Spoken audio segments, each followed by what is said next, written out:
जय हिंद दोस्तों, स्वागत है आपका हमारे यूट्यूब चैनल में। आज हम सीटेट के इस क्लास में जीन पियाजे के संज्ञानात्मक विकास का सिद्धांत को समझेंगे, है ना साथियों। जीन पियाजे सीटेट या एस्टेट हो, किसी भी टीचिंग के लिए अगर आप टेट का एग्ज़ाम दे रहे हैं तो उस एग्ज़ाम के लिए बेहद ही महत्वपूर्ण ये टॉपिक हो जाता है साथियों। और इस टॉपिक में हम जो जो पॉइंट आज देखेंगे वो इतना इम्पोर्टेंट है कि ना जाने कितने बार सीटेट हो, सीजीटेट हो, अनगिनत बार बार यही क्वेश्चन उठा करके एग्जामिनर पूछ लेता है। ठीक है साथियों, तो चलिए वीडियो में ज़्यादा देर ना करते हुए इस वीडियो को स्टार्ट करते हैं और जीन पियाजे के संदर्भ में, है ना, उसके बारे में देखते हैं कि उन्होंने क्या क्या अपने थ्योरी में कहा है। और जितना मैं की पॉइंट लिखा हूँ साथियों, ये बेहद ही ज़रूरी है, मैं ये बार बार बोल रहा हूँ। आप उस चीज़ को एकदम नोट बना लीजिए, अच्छे से दिमाग में बैठाएंगे। वीडियो को 1 से 2 बार देखेंगे तो आपको पूरी कॉन्सेप्ट क्लियर हो जाएगा। ठीक है साथियों, तो पहला देखते हैं कि जो ये है ना हमारे जीन चाचा जी, है ना। तो पहला है, टर्म है पहला, जीन पियाजे कहाँ के मनोवैज्ञानिक थे। तो हमारा आंसर क्या होगा, स्विट्जरलैंड। ठीक है ना साथियों। जीन पियाजे कहाँ के मनोवैज्ञानिक थे, तो स्विट्जरलैंड के मनोवैज्ञानिक थे। पहला टर्म हो गया। दूसरा देखते हैं, संज्ञानात्मक विकास का सिद्धांत किसने दिया था, तो जीन पियाजे ने ही दिया था, है ना। हम डायरेक्ट इसी में क्वेश्चन को भी देख ले रहे हैं कि क्वेश्चन पूछा किस तरीके से जाएगा और हमको आंसर उसका क्या बताना है ना। अगला है इनका जो कॉन्सेप्ट वाली चीजें हैं दोस्तों, सीडीपी में, है ना, 3-4 जो मेन पर्सन है जिनका कॉन्सेप्ट बेस्ड थ्योरी दिया हुआ है, ये तो आपको रटना ही पड़ेगा, है ना। और इसका कोई शॉर्टकट की नहीं है कि हम कैसे क्या करना है उस तरीके से। लेकिन ये चीज़ है कि कम कम टर्म है, उसको दिमाग में रखोगे तो आसानी से आपका इस टॉपिक से 2 या 3 नंबर का हमेशा हर एग्जाम में पूछा ही पूछा जाता है साथियों। ठीक है ना। नेक्स्ट देख लेते हैं, जीन पियाजे ने अपने ही बच्चों और आसपास के पड़ोस के बच्चों पर क्या किया था, संज्ञानात्मक और मानसिक विकास का अध्ययन किया था। तो ये इस लाइन से क्या क्वेश्चन उठता है साथियों, ये क्वेश्चन उठेगा कि ऐसे कौन से मनोवैज्ञानिक है जिन्होंने अपने ही बच्चों पर अध्ययन किया था। तो हमारे क्या हो जाएगा, जीन चाचा जी, है ना, जीन पियाजे। जीन पियाजे एक ऐसे इकलौते मनोवैज्ञानिक थे जिन्होंने अपने ही बच्चों पर मतलब कि विश्लेषण किया था, है ना, उसका मानसिक विकास का जो है उसका अध्ययन किया था। ठीक है साथियों, अगला देख लेते हैं। जीन पियाजे का मानना था, है ना, जीन पियाजे ही मानते हैं कि जैसे जैसे बच्चे में परिपक्वता आती है, मतलब वो जैसे जैसे उसका विकास होते जाता है ना, वैसे वैसे वह वस्तुओं के बारे में अपनी समझ या दिमाग में उसका कॉन्सेप्ट बना लेता है। अब जैसे छोटा बच्चा है ना, छोटे बच्चे को अब 1-2 महीने का बच्चा है, वो जैसे पैदा होता है तो हम उसको थोड़ी ना बताते हैं कि उसको दूध पीना है ना, कि चावल खाना है, कि क्या करना है। वो ऑटोमेटिक उसको पीना उसको आता ही है ना। रोने के लिए हम नहीं सिखाते हैं बच्चे को, वो ऑटोमेटिक वो सीख जाता है ना। तो वही चीज बोल रहा है, बच्चा जैसे जैसे बड़ा होगा, है ना, जब 2 साल का होगा तो खिलौने के बारे में जानना स्टार्ट कर देगा, मतलब हल्ला गुल्ला थोड़ा मोड़ा चालू कर देता है। और जैसे जैसे 3 साल का होगा, 4 साल का होगा, जिस वस्तु को देखेगा और उसको धीरे धीरे अपने दिमाग पर ही उसकी समझ बनाने लगता है कि जैसे ये पानी है, ये खाना है ना। अगर आग देख रहा है तो पहली बार जब अगर उसको छुआ आग को, है ना, और उसको मतलब कि वो जलेगा, उसको दर्द महसूस होगा, तो वो दोबारा बच्चा समझ जाएगा कि इस चीज को छूने से मेरे को दर्द महसूस होता है, तो दोबारा उस चीज को नहीं छुएगा, है ना। ठीक है साथियों, अगला टॉपिक देखते हैं। अगला देख ये चीज समझ गए होंगे। और बच्चों को सक्रिय ज्ञान निर्माता व नन्हे वैज्ञानिक माना है। ये इम्पोर्टेंट है साथियों, है ना, जितना मैं बता रहा हूँ की पॉइंट। ये जो टर्म वाली जो कॉन्सेप्ट वाली है ना साथियों, इसका कोई शॉर्टकट की नहीं है, इसको आपको पढ़ना ही पड़ेगा, है ना। तो नन्हे वैज्ञानिक और ज्ञान के निर्माता किसे माना है, तो माना है जीन पियाजे जी ने, है ना, जो अपने सिद्धांतों की स्वयं रचना करता है। इसका क्या मतलब है, जो अपने सिद्धांतों की स्वयं रचना करता है, कहने का मतलब ये है कि जो बच्चा है ना, 3 साल का है, 4 साल का है, वो क्या करेगा, अगर आप उसको कितनों भी कीमती से कीमती वस्तु दे दो, है ना, बच्चा क्या करेगा, उसका एकदम प्रैक्टिकल कर डालेगा, तोड़ेगा मड़ोड़ेगा। अगर आप गुड़िया भी दे दोगे ना अगर, और गुड़िया से पूपी पूपी का आवाज भी आ रहा है, तो ये सोचेगा कि इस आवाज आ कहाँ से रहा है ना, उस गुड़िया को तोड़ ताड़ के पूरा प्रैक्टिकल कर डालेगा कि ये आता कैसे है ना। वो अपनी समझ बनाने के लिए ऐसा करता है, और हम बच्चे को डांट मार के चुप करा देते हैं कि इसको कुछ भी दो, नया चीज जो खिलौना दो, है ना, उसको तोड़ देता है ना। जो पेरेंट्स है वो नहीं समझ पाते हैं कि बच्चा ऐसा करता क्यों है ना। तो समझ गए ना, बोलने का यही मतलब है। हम बच्चे को जो जैन प्याजे हैं, बच्चे को सक्रिय निर्माता और नन्हे वैज्ञानिक के रूप में मानते हैं जो अपने सिद्धांतों की रचना स्वयं करते हैं, है ना। अगला देख लेते हैं क्या है। बच्चों की सोच, वयस्क व्यक्ति के सोच में बस उसके प्रकार में अंतर होता है ना।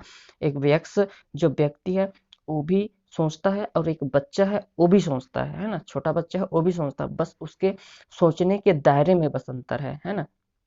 अब जैसे हम बड़े व्यक्ति क्या मोबाइल को लेकर के क्या सोचेंगे, मोबाइल से बहुत सारे काम होते हैं, है ना। मोबाइल के कितने काम है ना। लेकिन बच्चा अगर उसको गेम खेलते देख लिया है ना, तो मोबाइल की सारी जो मतलब की विशेषता है उसको छोड़ करके वो बस क्या करेगा कि क्या सोचेगा, बस मेरे को गेम खेलना है ना। वही चीज कह रहा है ये, कि बच्चे की सोचता तो बच्चा भी है ना, वो भी सोचता है, और एक मतलब कि वयस्क व्यक्ति है ना सोचता है, बस उसके सोचने के प्रकार में अंतर होता है ना। सोचते दोनों है लेकिन उसके प्रकार में अंतर होता है साथियों, ठीक है ना। अगला देख लेते हैं। जो जीन प्याजे की संज्ञानात्मक विकास है, इस अवस्था इसे इसी को अवस्था का सिद्धांत भी कहा जाता है। ये भी इंपॉर्टेंट है साथियों ना, जितना भी की पॉइंट लिखा हूँ सब इंपॉर्टेंट है, सबको नोट डाउन करिएगा, है ना। कॉपी पेपर पेन सब निकाल के बैठिए और उसको लिखते जाइए, है ना। और यह संज्ञानात्मक विकास का सिद्धांत भी कहा जाता है, इसी को संज्ञानात्मक विकास का सिद्धांत भी कहा जाता है। और जीन प्याजे ने ही 4 अवस्थाओं की बात कही है। तो क्वेश्चन कैसे पूछा जाएगा साथियों, कि कौन से मनोवैज्ञानिक है जिन्होंने अपने सिद्धांत को 4 अवस्थाओं में बांटा है। तो हमारा आंसर क्या हो जाएगा, जीन प्याजे, ठीक है। अब इसका महत्वपूर्ण एक टर्म आता है सीखना, है ना। जीन प्याजे के अनुसार जो सीखना है ये कैसे होता है, तो ये 2 चरण में होता है। पहला हो जाता है संगठन, है ना, ऑर्गेनाइजेशन, और दूसरा हो जाता है अनुकूलन, एडॉप्टेशन, है ना। इसको समझते हैं क्या है। संगठन क्या है, इंसान अपने पूरे जिंदगी में कुछ ना कुछ हमेशा सीखता है, ये बोल रहा है। संगठन का क्या हो जाएगा, पूरे जिंदगी में कुछ ना कुछ सीखना और उसे अपने अनुभवों में जोड़ना। बच्चा जब से पैदा होता है तब से कुछ ना कुछ सीखते सीखते कब तक सीखेगा, कि अपने मृत्यु तक, है ना। मृत्यु तक कुछ ना कुछ सीखेगा ही सीखेगा, और उसे अपने अनुभव में जोड़ता है। तो हमारा क्या हो जाता है, संगठन। अनुकूलन क्या है, अनुकूलन सभी जानते होंगे, कि अपने आप को, है ना, क्या बोल रहा है, अपने आप को ही वातावरण के अनुरूप बना लेना या ढाल लेना, है ना। जैसे गिरगिट को देखे होंगे, गिरगिट क्या करता है, जो कीड़ा होता है ना गिरगिट, तो गिरगिट जिस स्थान पे रहेगा, अगर हरे जगह में है तो अपने आप को हरा में बदल लेता है एकदम तत्काल, उसका वो गुण होता है ना बदलने का। भाई गिरगिट अगर मान लो भूरे जगह में है तो अपने आप को भूरा भूरा कर लेकर लाल जगह में है, तो वो अनुकूलित इतना है वातावरण के प्रति कि जिस स्थान पर रहता है वह वैसे ही बदल जाता है। वैसे यही चीजें हैं कि हम अपने आप को, जैसे सर्दी है तो सर्दी में अपने आप को ढाल लेंगे, है ना। गर्मी है तो गर्मी में भी अपने आप को इंसान वो ढाल लेता है।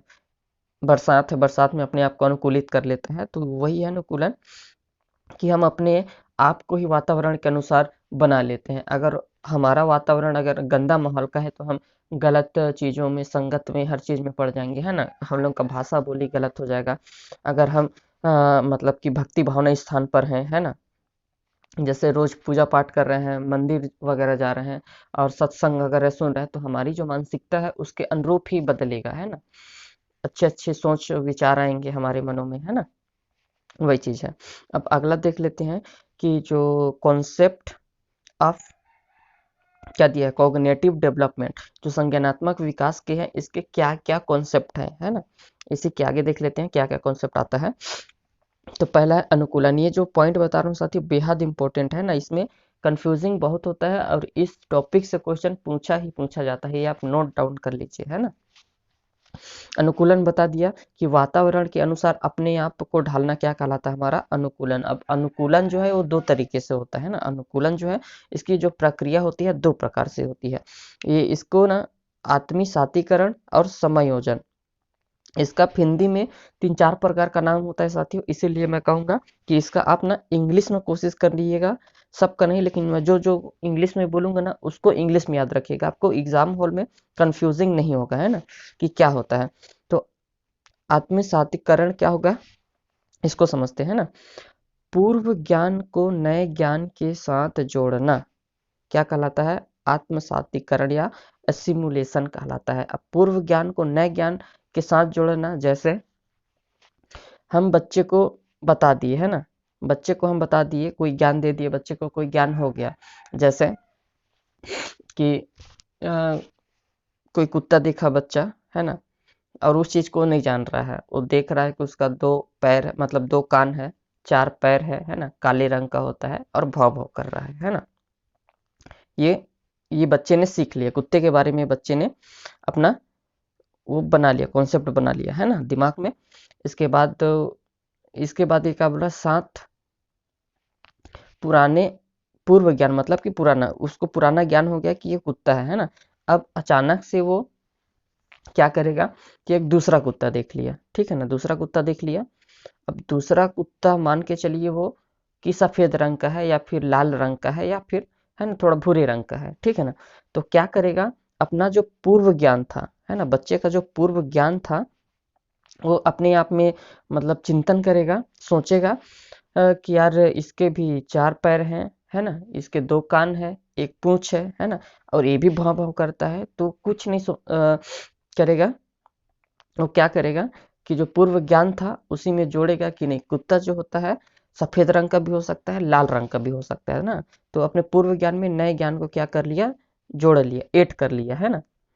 तो ये हमारा क्या हो जाता है, एसिमुलेशन हो जाता है, ठीक है साथियों, समझ गए ना। अब अगला देख लेते हैं। अब अगला क्या आ जाएगा, समायोजन। अगला क्या टर्म है, समायोजन। समायोजन को इंग्लिश में नाम याद रखना इसका, समायोजन का, है ना। आपको पेपर हॉल में दिक्कत नहीं होगा। एकुडोम एकोमोडेशन, है ना, इसमें क्या कहता है ये कि पूर्व ज्ञान में, अब जैसे बच्चा सीख गया कि कुत्ता है ना, पूर्व ज्ञान में परिवर्तन करके अब क्या करेगा, ये परिवर्तन करेगा, सीखेगा इसमें भी, पूर्व ज्ञान में परिवर्तन करके वातावरण के साथ तालमेल बैठाना क्या कहलाता है, समायोजन। अब इसको समझते हैं। अब जैसे बच्चा कुत्ते के बारे में अपना कॉन्सेप्ट समझ लिया, है ना, कुत्ता बिल्ली जो भी आप मान लो, पूर्व ज्ञान में परिवर्तन क्या करेगा, अब देखो परिवर्तन कैसे करेगा, अभी कुत्ते के बारे में उसने कॉन्सेप्ट बना लिया, है ना। अब अचानक से उसके सामने क्या आ जाता है, बिल्ली आ जाता है, ठीक है ना, बिल्ली आ गई। तो अभी बच्चा फिर कंफ्यूज हो गया कि भाई ये क्या बला है, ठीक है ना। अब अब अपने ज्ञान में क्या करेगा बच्चा, परिवर्तन करेगा, कैसे करेगा कि यार बिल्ली भी, इसकी भी एक पूंछ है, इसके भी 4 टांगे हैं, है ना, लेकिन ये आवाज में माऊ म्याऊ म्याऊ कर रहा है ना। तो बच्चा सोचेगा, फिर उसको समझ में आएगा कि नहीं, हर जानवर जिसके 4 पैर हैं, एक पूंछ है और 2 कान है, ये हर जानवर कुत्ता नहीं होगा, वो कुछ और भी हो सकता है ना। तो अपने ज्ञान में परिवर्तन कर लिया कि आखिर में ये है क्या। तो ये समझेगा, उसको अगर बताएंगे कि वो क्या है, बिल्ली है ना। तो ये कॉन्सेप्ट बना लेगा कि पूर्व ज्ञान में परिवर्तन करेगा कि नहीं यार, जिसके 4 पैर है, एक पूंछ है और 2 कान है, वो कुत्ता नहीं होगा, वो बिल्ली भी हो सकता है, कुछ और जानवर भी हो सकता है ना। तो ये उसको समझ में आ जाएगा। और वातावरण के साथ उसका तालमेल बैठाना, वो समझ जाएगा कि हर जानवर है जो कुत्ता नहीं होगा, बिल्ली भी हो सकता है ना। तो तालमेल बैठाएगा और समझे अपने पूर्व ज्ञान में परिवर्तन भी करेगा और सीखेगा भी कि हर जानवर जो है कुत्ता नहीं होगा, बिल्ली भी होगा, है ना। तो तालमेल बैठा रहा है। तो ये जो प्रक्रिया होता है साथियों, ये क्या हो जाता है, समायोजन की प्रक्रिया हो जाता है ना। एकू एकुडोमोडेशन हो जाएगा, है ना। अगला देख लेते हैं। इसी में एक और टर्म आता है साथियों, स्कीम। स्कीम क्या होता है इसको देख लेते हैं। स्कीम और स्कीमा, ये दोनों टर्म एग्जाम के लिए बेहद जरूरी है साथियों ना, स्कीम और स्कीमा, स्कीम और स्कीमा। तो स्कीम क्या हो जाता है, किसी काम को करने के अलग अलग तरीके हो सकते हैं, इसको समझते हैं कैसे हो सकते हैं ना। किसी भी काम को करने के अलग अलग तरीके हो सकते हैं। अब जैसे कोई छोटा बच्चा है ना, छोटा बच्चा है, अगर बच्चे को भूख लगती है ना, अगर बच्चे को भूख लगती है तो बच्चा क्या करेगा, बच्चा क्या करेगा, मतलब लग तो रही है भूख बच्चे को, लेकिन अगर छोटा बच्चा है उसको भूख लग रहा है ना, तो क्या करेगा, रोने लगेगा। क्या करेगा, बच्चा रोएगा, रोएगा ना बच्चा, रोने लगेगा बच्चा।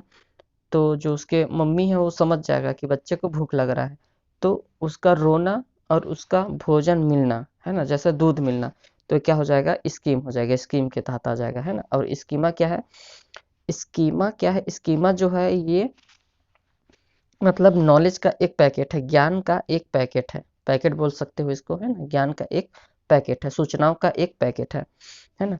स्कीमा क्या है, सूचनाओं का एक पैकेट होता है जिसमें सारा ज्ञान भरा रहता है ना, जो एक्टिविटी दिमाग से जुड़ी होती है, जो बच्चा पैदा होता है तब से सीखते सीखते जाता है, सीखते जाता है, सीखते जाता है, जो सीखा हुआ ज्ञान है ना, वो कहीं ना कहीं दिमाग में स्टोर रहता है, जो सीखा हुआ ज्ञान है वो दिमाग में स्टोर होते जाता है, उसी के बोल रहा है कि सूचनाओं का एक पैकेट है जो सारा, जिसमें सारा ज्ञान रहता है, जितना भी बच्चे ने सीखा वो सारा कुछ उसमें स्टोर रहता है, जो जो एक्टिविटी उसके दिमाग से जुड़ी होती है ना, जो भी एक्टिविटी उसके दिमाग से जुड़ी होती है वो क्या कहलाता है, हमारा स्कीमा कहलाता है। ठीक है साथियों, क्या कहलाएगा, स्कीमा कहलाएगा। अब नेक्स्ट देखते हैं, जीन पियाजे ने संज्ञानात्मक विकास की 4 अवस्थाओं दिया है, 4 अवस्था दिया है, इसीलिए इस सिद्धांत को अवस्था का सिद्धांत भी बोला जाता है। ठीक है साथियों, अब देख लेते हैं सिद्धांत क्या क्या है। पहला, संवेदी पेशी अवस्था, इसको इंग्लिश में क्या बोला जाता है, सेंसरी मोटर स्टेज, ये कब तक रहता है, 0 से 2 साल तक है ना। पूर्व सक्रियात्मक अवस्था, इसका ना इंग्लिश में याद नाम रखना साथियों ना, ये सेंसरी मोटर हो गया, प्री ऑपरेशनल स्टेज हो गया, कॉन्क्रीट ऑपरेशनल स्टेज हो गया, और फॉर्मल ऑपरेशन स्टेज हो गया है ना। अब इसका एज देख लेते हैं। पूर्व सक्रियात्मक अवस्था का एज होता है 2 से 7 साल है ना। मूर्त सक्रियात्मक अवस्था का 7 से 11, और औपचारिक सक्रियात्मक अवस्था का क्या होता है, 11 से 15। इसमें से क्वेश्चन पूछता है साथियों कि प्री ऑपरेशनल स्टेज की जो एज है वो कितनी होती है ना, तो ये है 2 से 7, कॉन्वेंशनल को कॉन्क्रीट ऑपरेशनल स्टेज का 7 से 11, फॉर्मल ऑपरेशनल स्टेज का 11 से 15। ठीक है साथियों, इसको याद रखिएगा। अब अगला देख लेते हैं इसका, जो जिसमें मेन पॉइंट है साथियों, जो एग्जाम के लिए बेहद जरूरी है, इसको आप याद रखिएगा है ना। पहला देख लेते हैं, संवेदी पेशी अवस्था, संवेदी पेशी अवस्था है ना, तो इस अवस्था में बच्चा अपनी ज्ञानेंद्रियों के माध्यम से सीखता है। कहने का मतलब है ज्ञानेंद्रिय, मतलब कि हमारे शरीर में 5 ज्ञानेंद्रियां होती हैं है ना, त्वचा, आंख, नाक, कान और मुंह है ना, जो जीभ होता है वो, और त्वचा। ठीक है ना। तो जो जो कुछ भी बच्चा इसमें सीखता हो, किसके माध्यम से सीखता है, अपने 5 ज्ञानेंद्रियां होती हैं, उसी के माध्यम से बच्चा जो कुछ भी सीखता है, छोटा बच्चा उसी से सब कुछ सीखता है ना।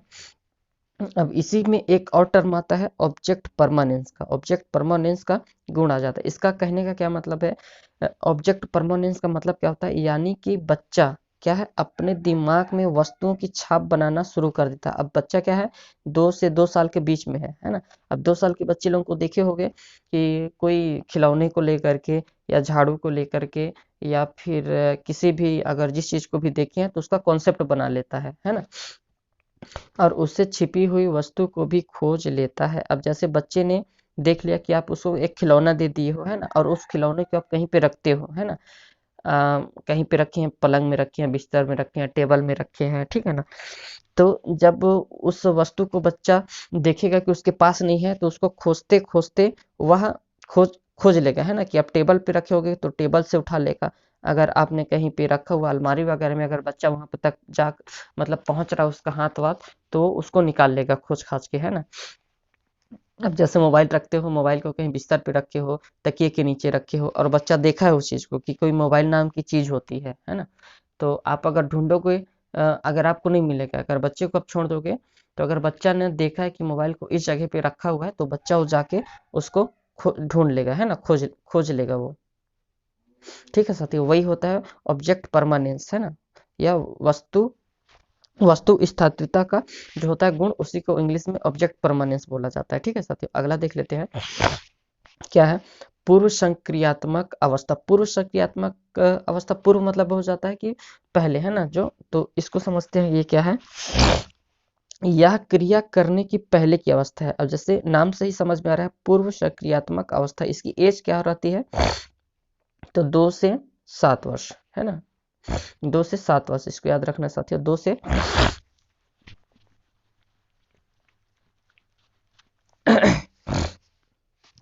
प्री ऑपरेशनल स्टेज, है ना। अब इसको समझते हैं क्या है ये। यह क्रिया करने की पहले की अवस्था, है ना। इसमें क्या करता है, इसमें बच्चा इसमें बच्चा आन, बच्चा सामने आने वाली चीजों को देख पाता तो है और समझ भी पाता है, लेकिन कोई प्रतिक्रिया नहीं कर पाता। अब जैसे छोटे बच्चे को देखे हुए, है ना, अगर हम छोटे बच्चे से बात करेंगे, ताली बजाएंगे, है ना, हम थोड़ा कुछ उनके सामने एक्टिविटी करते हैं, है ना, मुंह को बनाएंगे, आंख को बनाएंगे, तो बच्चा आपको देखकर क्या करेगा, मुस्कुराएगा, मुस्कुराता है ना जी, लेकिन उसके प्रति वो कोई रिस्पॉन्स नहीं दे पाता है कि मेरे को कैसा लग रहा है और करो, है ना, ऐसा कुछ भी नहीं करता है बच्चा, क्योंकि 2 से 7 वर्ष के बच्चे में अगर वो 3 साल का है तो बच्चा क्या है, मुस्कुराना चालू कर देगा, है ना, वही चीज बोल रहा है। अब अगला देख लेते हैं, इसमें जो कॉन्सेप्ट आता है, ये 2 3 4 कॉन्सेप्ट है, ये बेहद ही जरूरी है, और भी कॉन्सेप्ट है लेकिन जो सबसे ज्यादा इंपॉर्टेंट है मैं उसी को किया हूँ, है ना, लिखा हूँ, और ये पीपीटी में देखते हैं क्या है। जीववाद। अब ये जीववाद क्या है, जीववाद, जीववाद से समझ में आ रहा है कि जो बच्चा होता है निर्जीव और निर्जीव वस्तुओं को सजीव समझता है ना, निर्जीव वस्तुओं को सजीव समझता है। जैसे छोटी सी लड़की है या लड़का है, और जो खेलता है उसको खेलने का सामान अगर हम दे देते हैं, गुड़िया हो गया या और कुछ भी, है ना, जो पपीज दे दिए, हाल मतलब भालू वगैरह, ऐसा बंदर वगैरह कुछ भी, तो उसमें ये नहीं समझेगा कि उसमें जान है कि नहीं है, वो उसको निर्जीव वस्तु है, हम जानते हैं कि वो निर्जीव वस्तु है, लेकिन बच्चे के लिए उसमें भी जान है। वो जब खेलेगा उसके साथ तो उसको साथ अपने सुलाएगा, खिलाएगा, पानी पिलाएगा, है ना, साथ साथ में मतलब गोदी में लेके घूमते रहेगा। कहने का मतलब ये है कि बच्चा सजीव और निर्जीव में अंतर नहीं कर पाता है। अब छोटा बच्चा है, अब जैसे खेलते कूदते दरवाजे से टकरा गया या गेट पे लग गया, खिड़की पे लग गया, है ना, या फिर मतलब आंगन में गिर गया, है ना, तो फिर रोने लगेगा बच्चा। अब उसकी मम्मी आएगी या पापा आएगा, फिर बोलने लगेगा कि अरे इसने मेरे बेटे को मार दिया, फिर दरवाजे को 2 थप्पड़ मारेगी, है ना, फिर अगर जमीन में गिरा है, रो रहा है, तो उसको 2 थप्पी मारेंगे, है ना, उसके मम्मी जो या पापा होंगे, कि तूने मेरे बेटे को कैसे मार दिया, कैसे गिरा दिया। तो ये जब बच्चा देखता है तो बच्चा एकदम खुश हो जाता है कि चलो इसको भी मार मिला है, मेरे को रुलाए, इसको भी मार मिला, है ना। तो बच्चे के अंदर ये कॉन्सेप्ट ही नहीं है कि ये सजीव है कि निर्जीव है, इसके अंदर जान है कि नहीं। अब भाई गुड़िया अगर दरवाजे से लग गया बच्चा, है ना, अब उसके आए और दरवाजे को एकदम हाथ पैर से लात से मारना स्टार्ट कर दिए, बच्चा इस चीज को देखेगा और बच्चा समझेगा कि नहीं इसको भी चोट लगा होगा, ये भी रो रहा होगा, है ना। तो वो चीज का कॉन्सेप्ट आया ही नहीं रहता है बच्चे के अंदर, तो वही क्या हमारा जीववाद है। और अहम अहम केंद्रित, अहम केंद्रित क्या है, इसको समझते हैं। अहम केंद्रित का मतलब क्या होता है, अहम केंद्रित में बच्चा अपने आप को पूरे संसार का सेंटर समझता है। इसका कहने का क्या मतलब है, बच्चा अपने आप को ही सेंटर समझता है कि जो मैं कर रहा हूँ, जो सोच रहा हूँ, वो मतलब मेरे हिसाब से ही, मतलब मेरे आसपास में होने वाली हर कुछ मेरे हिसाब से होती है ना। मैं जब सोचता हूँ तभी सब कुछ होता है, ठीक है ना। मेरे इर्द गिर्द वो जो सारी चीजें हैं मेरे मतलब इधर उधर है ना। और बच्चा यह सोचता है कि जो वह करता है वही हो रहा है ना, ये सब सोच रहता है, और वही सब ठीक है। और बच्चा ये सोचता है कि जब मैं चलता हूँ तो मेरे साथ ही सूरज चांद भी मेरे साथ साथ ही चलते हैं।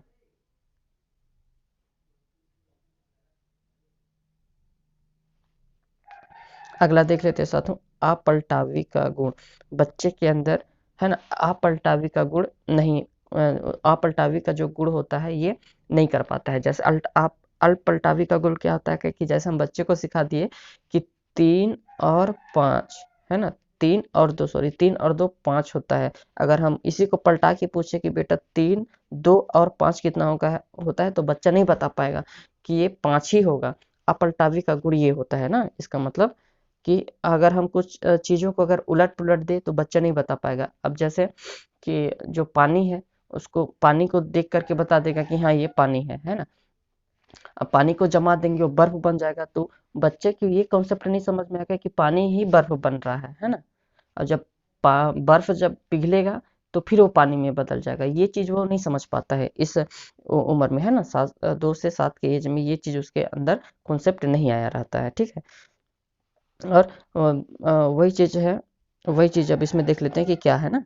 इसमें बच्चा वस्तुओं, संख्याओं और समस्याओं आदि को उलटना पलटना नहीं जानता है, और भार, ऊंचाई, दूरी जैसे कॉन्सेप्ट को भी नहीं समझ पाता है, ठीक है साथियों। और केंद्रीकरण क्या हो जाता है, केंद्रीकरण देख लेते हैं। केंद्रीकरण, जब बच्चा एक समय में किसी वस्तु की केवल एक ही विशेषता पर ध्यान देता है। अब जैसे आज के उसमें देख लेते हैं कि सबसे इम्पोर्टेंट क्या है, मोबाइल। सबके लिए मोबाइल इम्पोर्टेंट है साथियों, है ना, मोबाइल सबसे इम्पोर्टेंट है। अब क्या है कि बच्चे को अगर हम मोबाइल दे दें, ठीक है ना, मोबाइल, और मोबाइल में अगर बच्चे को गेम खेलना आ गया, है ना, देख रहा है घर में कोई बड़े भाई बहन अगर गेम खेल रहे हैं, तो बच्चा क्या करेगा, केवल और केवल गेम खोलेगा, ओपन करेगा और बस गेम खेलना स्टार्ट कर देता है ना। उसको मोबाइल से और कोई मतलब नहीं है कि उस मोबाइल की और क्या क्या उपयोगिता होती है ना, उससे उसको कोई मतलब नहीं है कि हम मोबाइल से कॉल कर सकते हैं, और बहुत सारे लगभग लगभग सारे काम अपन मोबाइल पे देख सकते हैं। इंटरनेट हो गया, न्यूज़ हो गया, कैलकुलेटर हो गया, कॉल कर में बात करना हो गया, व्हाट्सअप चैटिंग वगैरह, इससे उसको कोई मतलब नहीं है। उसको क्या बस मतलब है कि वो केवल और केवल उसको खेलने से मतलब है ना, गेम खेलने से मतलब है। और उसकी जो बाकी विशेषता है उसको वो बिल्कुल भी कॉन्सेप्ट जो रहता है उसको नहीं समझ पाता है। उसके लिए केवल एक विशेषता ही इम्पोर्टेंट है बस, और कुछ नहीं, ठीक है साथियों। अगला देख लेते हैं। तीसरे में है मूर्त संक्रियात्मक अवस्था, है ना। मूर्त मतलब प्री ऑपरेशनल स्टेज, है ना, प्री ऑपरेशनल स्टेज इंग्लिश नाम इसका, याद रखिएगा साथियों। और ये कब तक रहता है, 7 से, इसकी जो एज होती है 7 से 11 वर्ष, है ना। अब इसमें देख लेते हैं क्या क्या है इंपॉर्टेंट पॉइंट जो है, यही इंपॉर्टेंट है जो आपको एग्जाम पे बार बार घुमा घुमा करके पूछा जाता है साथियों, है ना।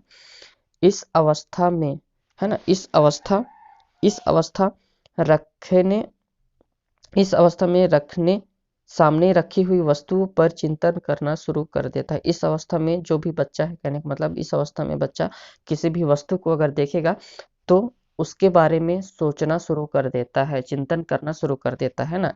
और मूर्त संक्रियात्मक अवस्था में ही जो बच्चे के अंदर है अपलटावी का गुण, जीववाद का, मुद्रा भार, है ना, दूरी का कॉन्सेप्ट, जितने हैं जो पूर्व संक्रियात्मक अवस्था में जो गुण विकसित नहीं हो पाता है, वो गुण किसमें आके विकसित होता है, तो मूर्त संक्रियात्मक अवस्था में, प्री ऑपरेशनल स्टेज में, जिसकी एज होती है 7 से 11 वर्ष, ठीक है साथियों। वो सारी चीजें का गुण आ जाता है ना। और इस स्टेज में तार्किक चिंतन का गुण भी आ जाता है, मैं बता दिया, सोचना स्टार्ट कर देगा। संरक्षण, संरक्षण का क्या है, संरक्षण का देख लेते हैं। संरक्षण कैसे करता है बच्चा, संरक्षण अगर किसी चीज के शेप साइज या शेप साइज में बदलाव करें तो उसकी मात्रा वही होगी, है ना।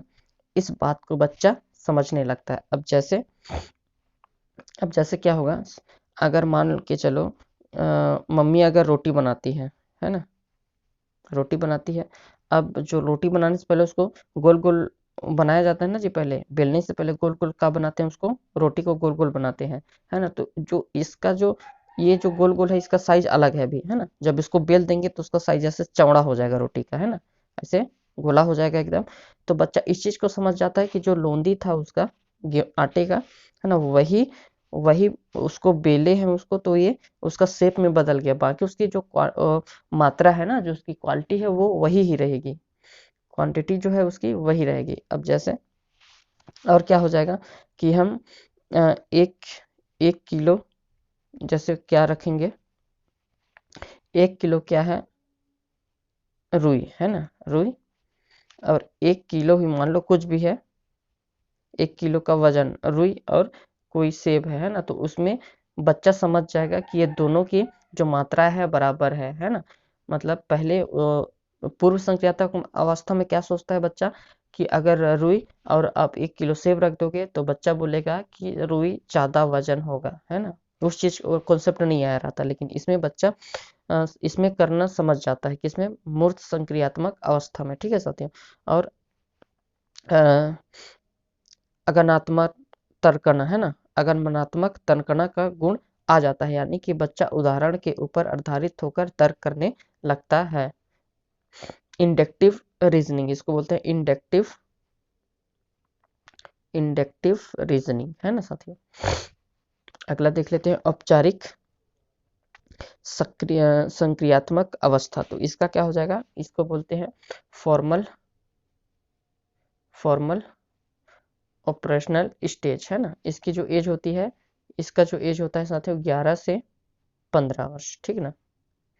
अब इसमें देख लेते हैं, ये जो स्टेज होती है यह संज्ञान की सर्वोच्चम अवस्था होती है। मतलब इसमें बच्चा सब कुछ लायक हो गया, सब कुछ सीख गया है, सब कुछ समझ गया, सब कुछ को जानने लगा है ना। और बच्चा इसमें अमूर्त चिंतन करने लगता है। ये सबसे इम्पोर्टेंट है कि अमूर्त चिंतन बच्चा किस स्टेज में स्टार्ट करता है। तो अमूर्त चिंतन कब स्टार्ट करता है वो, तो फॉर्मल स्टेज में करता है, 11 से 15 वर्ष में करता है ना। और इसमें क्या कर देता है, निगमनात्मक तर्कना, यानी कि बच्चा अब नियमों के ऊपर भी तर्क करने लगता है। ये भी इम्पोर्टेंट है साथियों, है ना।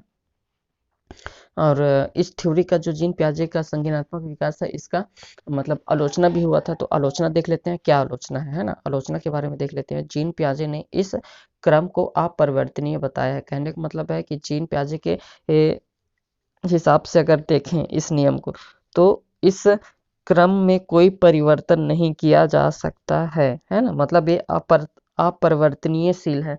मतलब उनका कहने का मतलब ये है कि ये जो स्टेज में 4 अवस्था बता रहा हूँ, ये इसी क्रम में हमेशा ही चलेंगे, और इस क्रम का जो एज है वो भी हमेशा ही स्थिर रहेंगे, वो परिवर्तन नहीं है ना।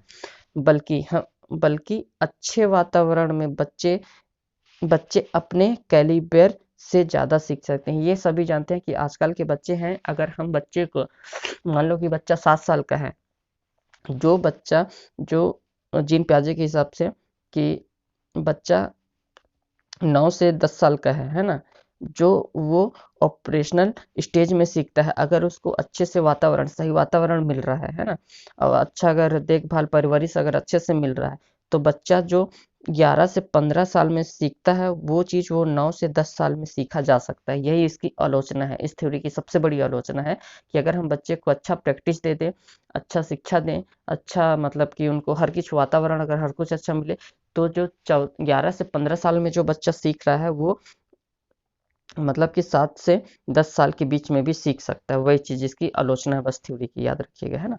और भाषा का विचार, अब भाषा के विचार में क्या थ्योरी था, इनका क्या कॉन्सेप्ट था कि, सॉरी यहाँ पे टाइप गलत हुआ है साथियों, ये हो जाएगा विचार होगा ना, है ना, विचार होगा, टाइपिंग एरर हो गया था, ये विचार है। तो विचार पहले आता है और भाषा बाद में आता है। जीन पियाजे के हिसाब से ये भी इम्पोर्टेंट है कि पहले विचार आता है कि पहले भाषा आता है। तो पहले याद रखिएगा, पहले आता है इनके में, पहले विचार आता है ना, पहले विचार आता है जीन पियाजे की थ्योरी के हिसाब से, और बाद में भाषा बाद में आता है ना, भाषा जो है बाद में आता है। निजवाक, और एक टर्म इनका है निजवाक, यानी जब बच्चा स्वयं से बातचीत करता है जिसका कोई अर्थ ही नहीं होता है। बच्चा मतलब अपने में गुनगुना रहा है, चिल्ला रहा है, लेकिन हम उसकी जो लैंग्वेज है, जो बोलता तो है बच्चा, लेकिन हम जो उसकी भाषा है उसको समझ नहीं पाते हैं। ठीक है साथियों, आज के वीडियो में इतना ही। उम्मीद करता हूँ कि आपको ये टॉपिक अच्छे से क्लियर होगा, और इसमें जो इस स्लाइड में जो भी चीज़ें लिखा हूँ साथियों, इससे बाहर क्वेश्चन कभी भी नहीं पूछा जाता। ये concept concept of cognitive development, इसमें इम्पोर्टेंट क्या है, अडेप्टेशन है ना, एसुमिलेशन है, ये सब संतुलीकरण है ना, ये सब और ये जो स्टेज है इसमें ये इम्पोर्टेंट है, इसकी एज, और इस स्टेज में क्या क्या होता है, एक मतलब संवेदी पेशी अवस्था में ये है ना, ऑब्जेक्ट परफॉर्मेंस ये इम्पोर्टेंट है, और पूर्व संक्रियात्मक अवस्था में ये चारों इम्पोर्टेंट है ना, जो लिखा हूँ ये चारों इम्पोर्टेंट है। अगर इससे पूछेगा तो इन चारों में से कोई एक टॉपिक पूछेगा, ठीक है ना। अगर मूर्त संक्रियात्मक अवस्था में पूछेगा तो जो ये भी इम्पोर्टेंट है, इन चारों में से मतलब उसको मिक्स करके, आजकल तो कथन वाला ऐसा पूछता है कि चारों ऑप्शन सही रहेंगे, लेकिन उसमें से आपको बेस्ट कैसे निकालना है ये चीज़ हम जब मतलब पहले अपन पूरा थ्योरिकल वाला को पूरा देख लेंगे, इसके बाद फिर जब एमसीक्यू लगाएंगे तो सभी टॉपिक का पूरा एमसीक्यू एक सीरीज से स्टार्ट करेंगे, है ना। औपचारिक सक्रियात्मक अवस्था में ये तीन इम्पोर्टेंट है ना। आलोचना इनका क्या है, आलोचना से भी क्वेश्चन पूछा जाता है कि इनकी आलोचना किस संदर्भ में है, ये भी पूछा जाता है। और इनका जो भाषा विचार है ना, भाषा विचार में भी इसको पूछा जाता है कि निजवाच क्या है, और जो जीन पियाजे की पहले भाषा को महत्व देते हैं कि पहले विचार को महत्व देते हैं, है ना। तो ये चीज़ आशा करता हूँ कि अच्छे से क्लियर हो गया होगा, ठीक है साथियों। और ये जो मेन इसके जो टर्म है, इसमें से भी कभी कभी इस टर्म में भी क्वेश्चन पूछ लिया जाता है कि इन टर्मों में कोई एक टर्म दे देगा, है ना। ये सबको याद रखिएगा साथियों, बेहद ही जरूरी है। आज के वीडियो में इतना ही साथियों, धन्यवाद।